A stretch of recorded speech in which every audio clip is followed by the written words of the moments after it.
I'm jumping right in, no introduction. So, what is a sentence? A sentence is considered a complete thought. That's probably the best way to think about it. There are many different ways to write a sentence. So, Wikipedia shows you 5 clause patterns. There are 4 different types of sentences, and good writing uses a variety of those different sentence types and clauses types. And the best way to go about it is to just practice writing all those different types until you understand how to write them. And then it just kind of comes natural. Use whatever one you think best expresses whatever ideas you want to use in your writing. So there are some terms that you should probably know especially if you're going to try and study any grammar resources. And so I'll just kind of go over the most basics, and this is what I would do with my students. So a sentence, I already mentioned, is a complete thought. A clause is a subject plus a predicate. I don't think you need to focus on the word predicate. We'll get to that. A predicate is a verb, or it could be more than one verb, and then additional information. There's several different types of additional information. I don't think that's important to study unless you're going to be teaching grammar. And so the easiest way that I think students or anyone that wants to improve their writing should think about it is that the sentence is a subject and a verb. Subject, verb, and then other information. And the other information is optional. The subject and verb are almost always required with some exceptions. So let's take a look here at the different types of clauses. Like I said, I don't think this is that important to dive deep into, but you'll notice here that all 5 structures have subject plus verb, subject plus verb. And so all 5 types of clauses are just a subject plus verb and then plus some other information. And so that's what you need to know when you want to write a sentence. Your sentence needs to have a subject and a verb. So the subject you can think of as an actor. It is whatever is going to do something or have some type of state of being. So the verb is the action or a state of being. So let's just take a look at some of these simple examples. She runs. So she is our actor and her action is running. You have Abdul is happy. So this is an example of state of being. So is the state of being. Abdul is happy. Abdul is our actor. His state of being is happy. Janine is a person. Same thing. Subject, the verb, it's her state of being. I am her. Same thing. So this is state of being. The subject is the person speaking. And you can go through and study these a little bit more if you have any questions. It's pretty straightforward. So let's look. I'm going to use Wikipedia because they have all the information condensed and it's fairly straightforward. So I mentioned there's those 4 types of sentences.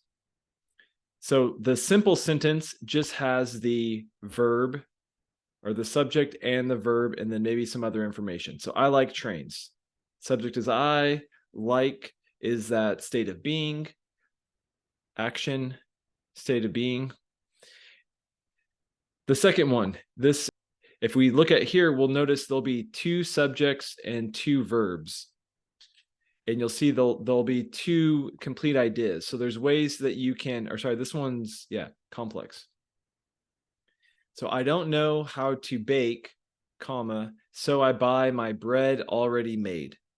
So I don't know how to bake is a complete idea. That is one clause. It has the person speaking is the subject. Don't know is their verb.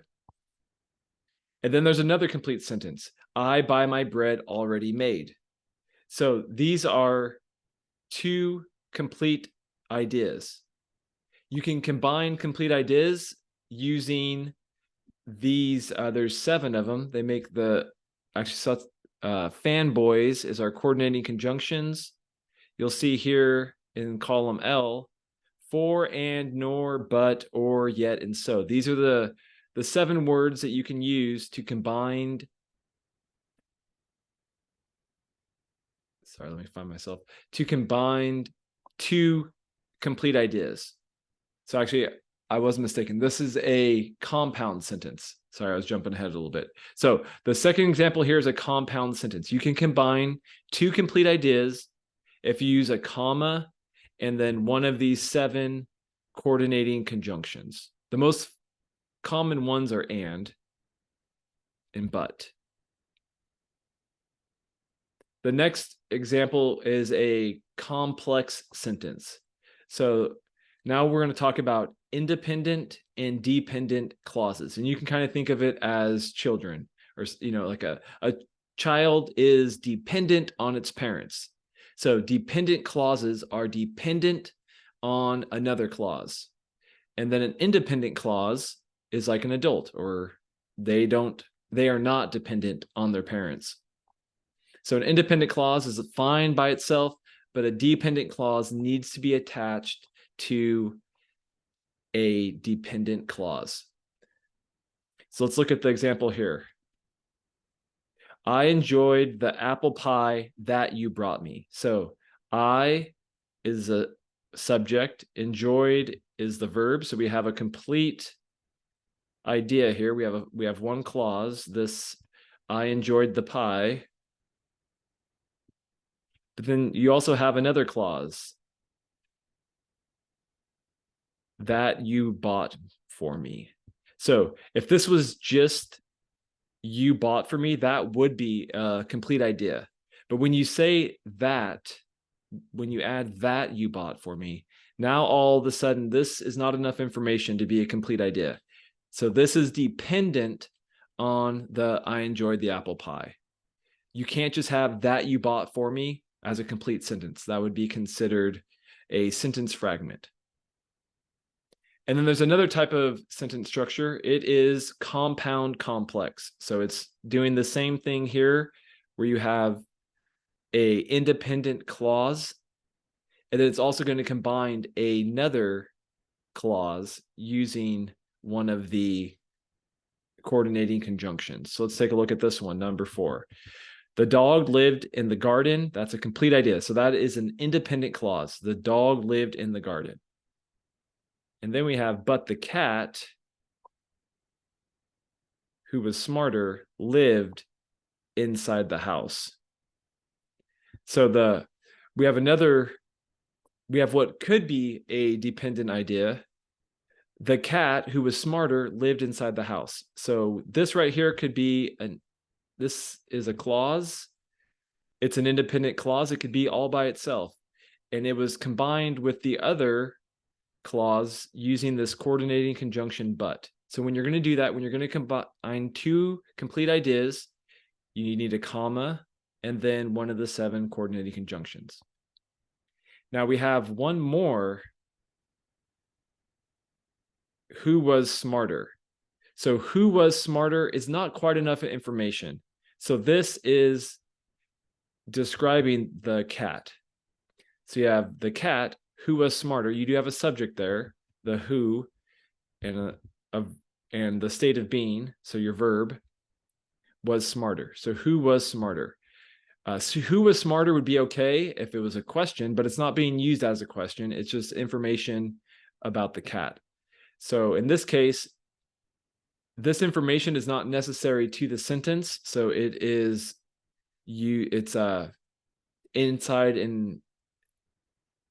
Okay, sorry, let me start over. That information is not essential to the main idea, so it's bracketed with the commas. But it also can't stand alone. So this section here, the cat who was smarter lived inside the house, that would be considered a complex sentence. And then because it's combined with the dog lived in the garden, this right here is an example of a compound complex sentence. And then number 5 gives you an example of a sentence fragment. What an idiot. It's not a complete idea because it doesn't have a verb. It's just what an idiot. But this is an example. So this is more of an example of something people would say. If this is dialogue in a story, that's all good as well. But usually, typically, depending on who your narrator of your story is, your narration should follow grammar and usage rules, whereas dialogue is kind of free game because that's how people speak. And people don't always speak following the rules of writing. Okay, so I think simple sentence is easy enough. It can have information in it. It can have phrases added to it. It can, so for instance, I run would be the extremely simple sentence. The girl ran, and then you add some information into her bedroom. So you're adding more information. You have a phrase into her bedroom. So this part here, into her bedroom, according to the grammar rules, is not a complete idea because the clause and the sentence needs to have a subject and a verb. So into her bedroom is a phrase. So a group of words would be considered a phrase if they are lacking the ingredients to make a clause. And then a little more, in the backyard, the dog barked and howled at the cat. So here we have a phrase. In the backyard is a phrase. At the cat is a phrase. There's names for these phrases, but I don't think that's all that important to worry about right now either. But you have the subject is the dog. And in this case, there's the predicate has two verbs, barked and howled at the cat.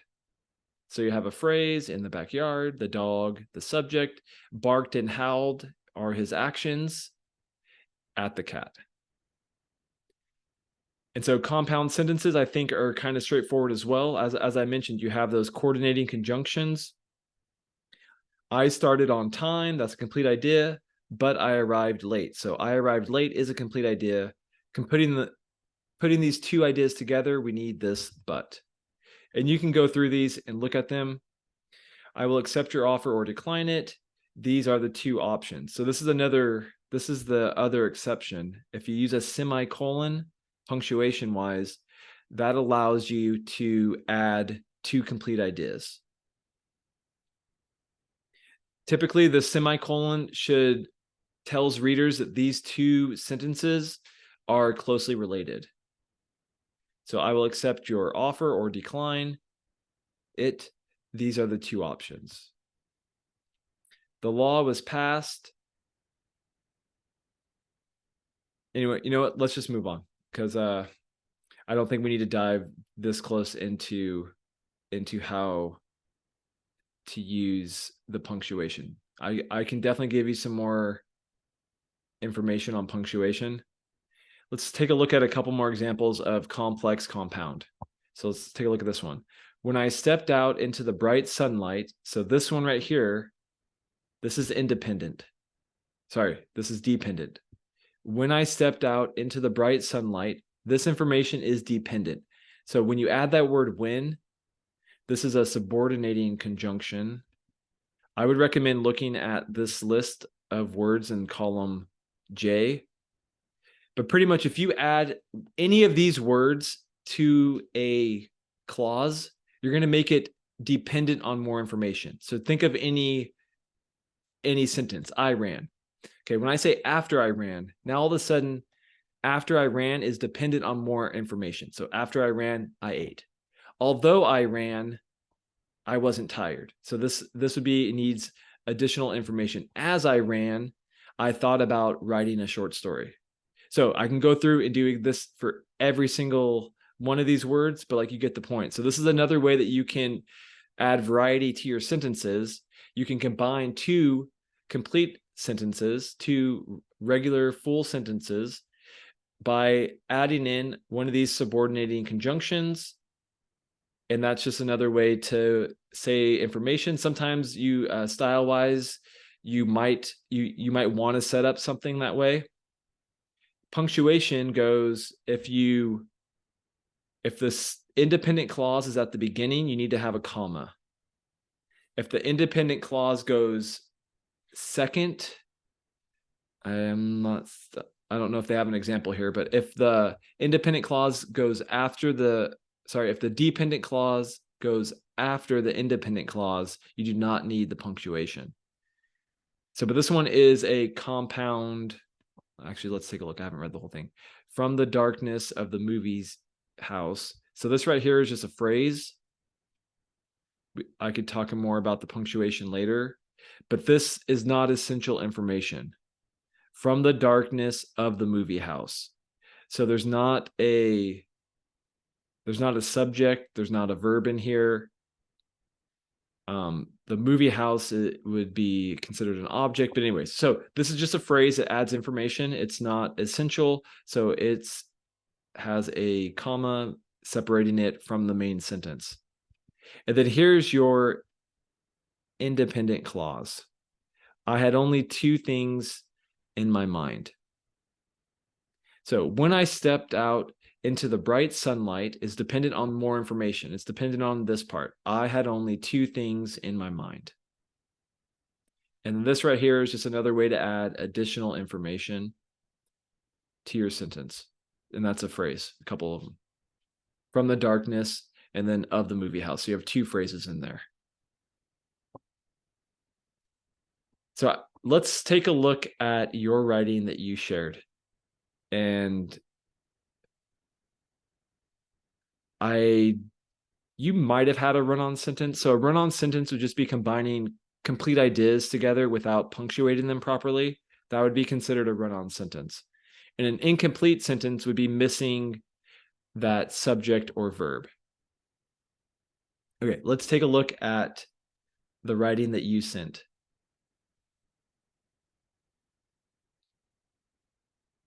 I was going to talk a little bit about adverbial clauses. That's okay. So it's the same list that I mentioned.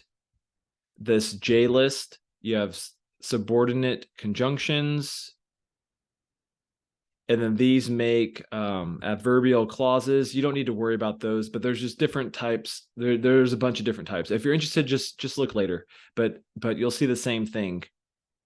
You have actually these examples here are perfect examples of when you don't need to punctuate it, because like when she was young is not a complete idea. It's dependent on more information. And then when it comes second, you don't have to use a comma.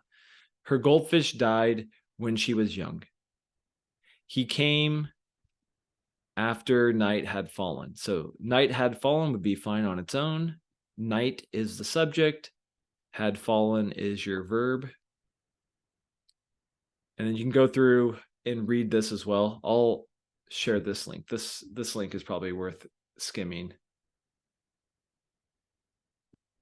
Okay, so let's go take a look at your writing. As I typed your writing out, I noticed some things that we can talk about. So you're writing and you might not be paying attention. I think a lot of the stuff, or some of the stuff, you might already know. Your dialogue is set up right. One thing, structure-wise, you should start a new paragraph every time someone speaks. So this first section here is a piece of dialogue from "She exclaimed," and then you should start a new sentence or a new paragraph. And then same thing, you spoke there.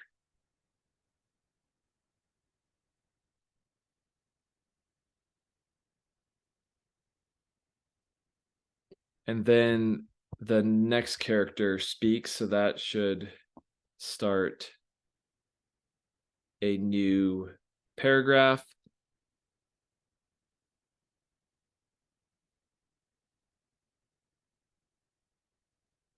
So the paragraphs should pretty much be anytime the topic changes. And so they would, typically the usage and the structure that people follow is when someone speaks, that's changing the topic. So as long as you're loosely on the same topic and you haven't changed speakers, then you can have long paragraphs.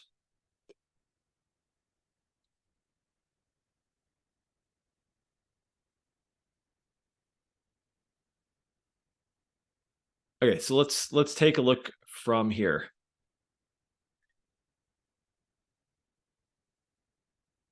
So we have a problem here with this sentence. I put my head down gazed at the crime scene slowly, looked up, and in almost a whisper said. So you have a subject, the narrator, I, is your subject. And then you have, I put my head down, so this would be considered a complete, that right there would be considered a complete idea. So that should have a period or be punctuated properly. And then you have gazed at the crime scene slowly. That is not a complete sentence. That's missing a subject. Looked up, same thing, missing a subject. And in almost a whisper said. So there's a few ways to fix this. You could just add the word "and." So I put my head down and gazed at the crime scene slowly. That could be one way to fix that, those first two. You could even just put a couple commas there. So you did three things. You put your head down, one, you gaze at the crime scene slowly, two, and then we could add the "and" here.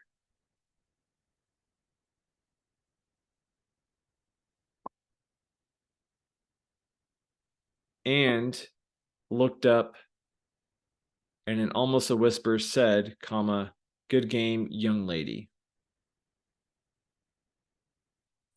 This is probably a lot of writers wouldn't choose to write this sentence this way, but grammatically it's fine. It doesn't break any rules. You do use "and" twice. That can be a little bit confusing, but as I said, this is grammatically fine now. But there's other ways to do it. You could, as I was mentioning, you could make this part its own sentence. I put my head down and gaze at the crime scene. So this would be just this would still be considered a simple sentence.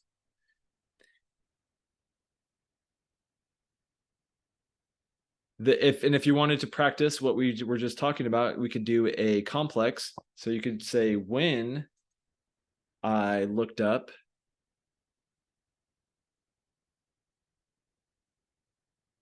so when I looked up, comma, okay, this is going to be dependent. When I looked up,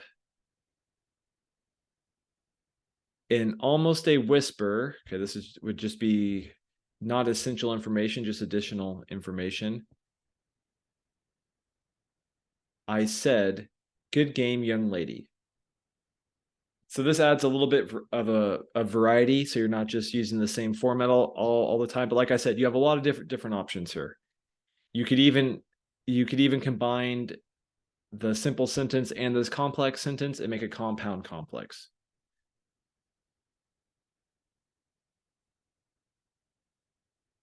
So I put my head down and gazed at the crime scene. So we could just, so I'll make it a compound complex. Comma, I'm going to use one of the coordinating conjunctions, and but's a good one. So I'll just use but. But when I looked up, in almost a whisper, I said, that doesn't quite make sense. But anyways, you get the point. I think it's probably better not to combine these for this one. Okay, let's move on. I reached my arm across the mansion and shook the delicate hand of my 12-year-old daughter. So that's fine.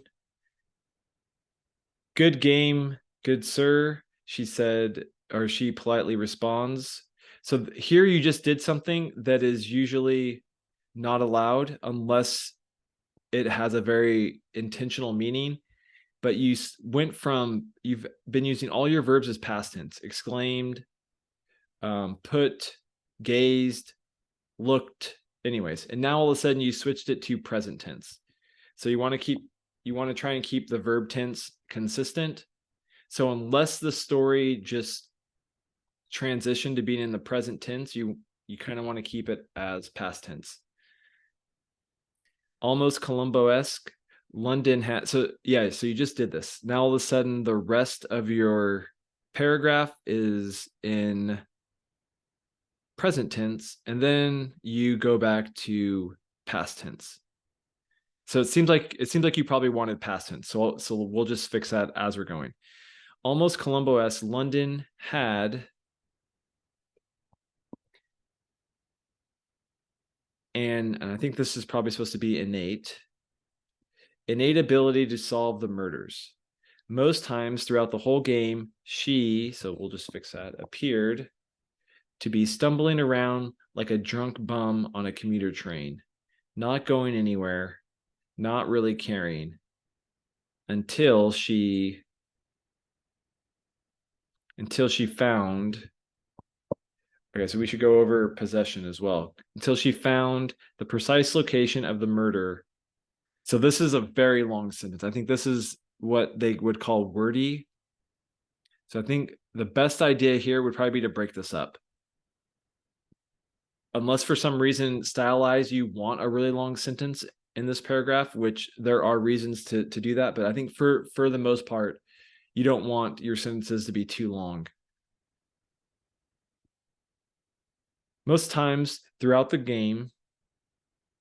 whole game, she appeared to be stumbling around like a drunk bum on a commuter. Commuter train, not going anywhere, not really caring, until she found the precise location of the murderer. I think that is good. Put a period there for now. With what weapon, and pronounces what cards are in the envelope.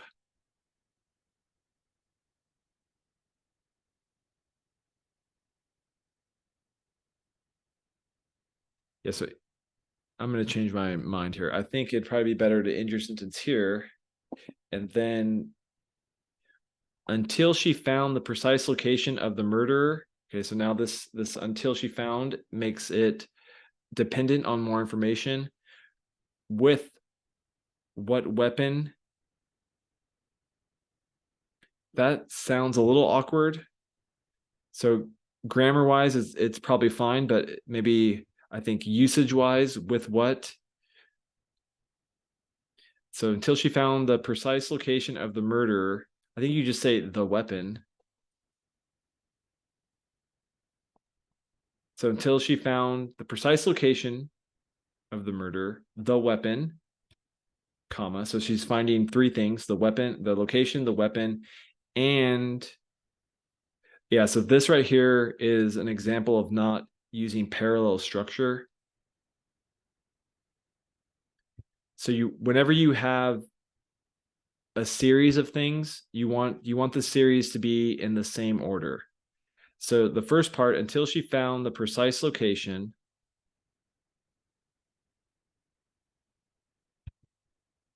So you have the precise location and the weapon. Until she found the precise location and the weapon. I think yeah, I'm not sure exactly what you want to say. So I think it's kind of hard for me to finish this, because are you saying until she found this stuff, she didn't care? Yeah, okay. So she's just stumbling around. She doesn't care until she finds this stuff.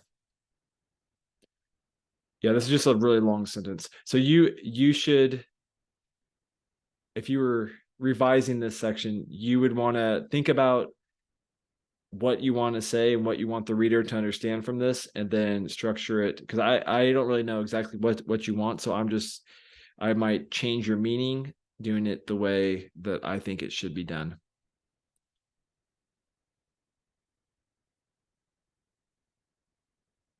I think you could almost bring this first until, yeah, in fact, let's do that. Until she found the precise location of the murder and the weapon.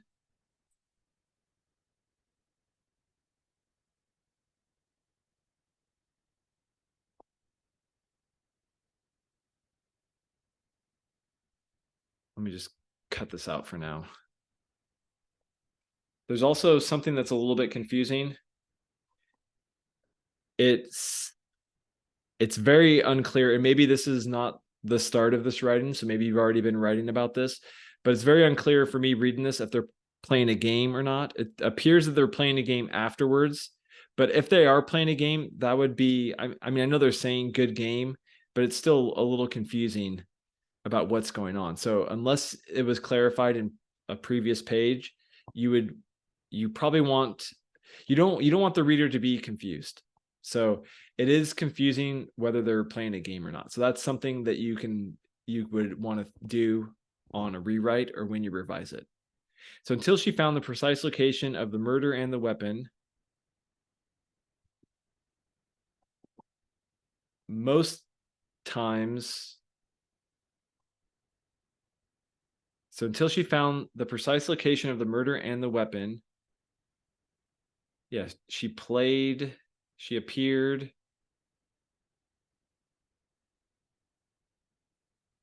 she stumbled around. Yeah, I almost think you can take this part out. She appeared to be, until she found the precise location of the murder and the weapon, she appeared to be stumbling around like a drunk bum on a commuter train, not going anywhere, not really caring.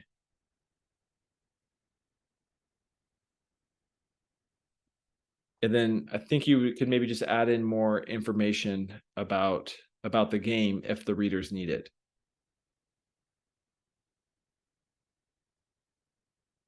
I've tried everything, and it seems like you're changing the subject now. So we already discussed her being a stumbling drunk when she plays. So this kind of seems like a new idea. I've tried everything in my arsenal to throw her off the scent. Okay, so now you're back to past tense with the goal of misdirection. So now you actually have, you're combining, but all of my schemes, this is screams. That may have been my typo.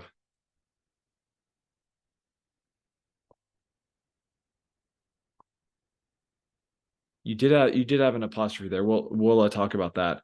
But all of my schemes, but all of my schemes have been thwarted. It's the same thing. Now you're back to present. So this could be something like, maybe if every time the narrator talks about the daughter, they always talk about the daughter in present tense. If that's intentional, I really like that, and you'll have to forgive me. But it doesn't appear, or I guess I would have to read more in order for that to be clear to me as a reader. But that's a very good idea if it is intentional. If it's not intentional, then you can't just unintentionally do something that goes against the rules of writing. You are allowed to break any and all writing rules if you understand the rules. That's kind of the rule. So she played like my mom would. God bless her. Very meticulous with a slow pace. Yeah, so this is again quite wordy and needs to be broken up. This is I think this would definitely be considered a run-on sentence because you have a lot of full ideas here. In fact, let's just go through and do subject verb. She played, so that's a subject and a verb. So right here you have a complete idea. Cousin Kathleen once shouted. Okay, another complete sentence. And then you have the but, and then you have it was. So it is a subject, was is another verb. Like London didn't even hear her, comma. So this would be, this right here is called a comma splice. You can't use a comma to combine complete ideas. She just smiled politely. So then you have another complete idea, or another clause here. She is the subject, smiled is your verb. So she smiled politely. And then this is something you did as well. You have looked back. So this is the same problem we talked about before. You have a verb there, but it's grammatically, you don't have a subject with this verb. Although the reader can understand what you're saying. at her pad. And so this one you can definitely fix with commas. She just smiled politely, comma, looked back at her pad, comma, and started to stumble towards victory. So this is fine. So let's just call this one sentence. And now this is, it's considered a simple sentence and it has, the predicate has 3 different verbs. This is good. So let's go back and fix this part in between. She played like my mom would, God bless her, very meticulous, with a slow pace. So this is all just additional information. So each of these things, you're doing pretty good. You have it. It's not essential, so you just put commas. It's not essential. You have commas. With a slow pace, comma, so slow that cousin Kathleen once shouted, "London, come on." But it was like London didn't even hear her. Okay, so that's a long sentence. So this is better. If you wanted to make one way, so one thing that I would recommend is making it clear that they're playing a game, because it's also possible that you are a cop that takes your daughter to crime scenes and it's just a game between you two. I don't know. It's so like I said, it's not completely clear what's going on here. So one thing that I think you should work on is this subject and verb, and then practicing the different ways to structure those sentences. I would definitely take a peek, or even just maybe print this out and just have it to look at. There's a bunch of there's different transitions to do. And like I was saying, having a variety of sentences is really good. You don't want to always start your sentences or start your paragraphs the same way. So just knowing all the different transitions to use will help you to add variety, so the readers don't just see the same structure over and over again. Study the subordinate conjunctions so that you can use complex sentences. Definitely be familiar with the fanboys so you can add complete ideas to make compound sentences. You could yeah, so anyway, style wise, yeah, just mess around with some of these. If there's some of these that you don't really use, maybe just practice using some and you might like some. I mean, I'm guarantee there's no writer that goes around and makes sure they use all of them, but just having the ones you like. These are called contractions. It's when you use the apostrophe because you're making something shorter. The other reason to use an apostrophe is for when you're talking about the possession of someone. And anytime you use an apostrophe, you should be able to look at it and say to yourself, is this shortening 2 separate words? If it is shortening 2 separate words, then that's correct. If it's not shortening 2 separate words, then it needs to be the possession of someone. And I'm not really seeing a good image here. So let's just, I know you had a couple apostrophes in there. It might have just been an accident, but let's say we were talking about one of your characters. Let's say London's. So unless you're using the pronoun like her speaker, then obviously you don't need the apostrophe. But yeah, London's speaker. So that's something you should definitely look up. Whenever you use a apostrophe, I think you should just take a moment to pause, ask yourself, are you shortening 2 words together, like cannot into can't, will not into won't? If you are, then you're using it properly. If it's not shortening 2 words, then just make sure you're talking about the possession of someone, because you had schemes, but all of my schemes, so for instance, your schemes are, it's the my art already says possession. So my schemes is fine. Now, if you were talking about London's schemes, then you need that apostrophe on London's name. London's schemes. So these are the possession, these schemes of London. So whenever it's a apostrophe for possession, you could ask yourself, are these the schemes of someone? So that might be a good little check for you whenever you're using a apostrophe. Are you shortening two words, or is it the something of someone? I'll write that down. Something, okay, like the schemes of someone, like London.